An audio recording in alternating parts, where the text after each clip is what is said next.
अस्सलाम वालेकुम दोस्तों इंडिया ने पाकिस्तानी आबादी वादी नीलम पर सख्त बमबारी की और सेवल आबादी को निशाना बनाया। इसमें काफी लोगों की शहादत के साथ काफी माली नुकसान भी हुआ है। तो पाकिस्तान ने बुज़दिल भारतीय फौज को तारीखी जवाब देते हुए कश्मीर में भारतीय पोस्टों पर शदीद बमबारी कर दी। भारत में दिवाली हो रही है और अब उसे दिवाली का गिफ्ट पाकिस्तान की जानिब से दिया गया। वो दोस्तों आप इस वीडियो में देखेंगे कि कैसे पाकिस्तानी तोपों ने पहाड़ों पर मौजूद भारतीय पोस्टों को चुन चुन कर खाक कर दिया। वो पोस्टें जो पहाड़ों के दामन में छुपी थी उन्हें भी पाकिस्तानी जवानों ने ठीक निशाना बनाकर ठोक दिया है। दोस्तों ये फुटेज आपके सामने चल रही है जिसमें पाकिस्तान ने हैवी गन और पहाड़ों की गनों से आबादी को बचाते हुए ठीक इंडिया की 22 से 23 पोस्टें तबाह कर दी। इन 22 पोस्टों में दर्जनों जवान इंडियन आर्मी के मारे गए हैं। इंडिया ये कह रहा है कि उसके जवान जो मरे हैं उनकी तादाद सिर्फ 7 है, लेकिन दोस्तों इन 22 पोस्टों में अगर एक जवान भी मारा गया तो 22 इंडियन जवान हलाक हुए होंगे, लेकिन इंडिया फिर से ये छुपा रहा है। हमारे अंदाजे के मुताबिक इंडिया के दर्जनों जवान इसमें मारे गए हैं।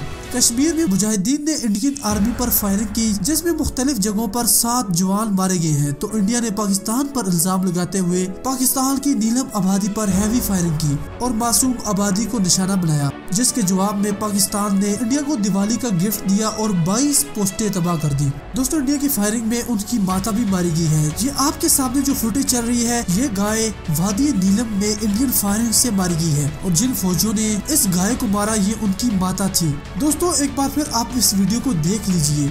इंडियन पोस्टों को तबाह होता अपनी आंखों से देख लीजिए और अपनी आर्मी पर फख्र कीजिए और हमेशा अपनी आर्मी के साथ खड़े होइए। दोस्तों हमें इजाजत दें, वीडियो को लाइक करें, अपने दोस्तों के साथ जरूर शेयर करें, साथ में चैनल को सब्सक्राइब करके घंटी पर लाजमी क्लिक कीजिएगा। हमें इजाजत दें, अल्लाह हाफिज।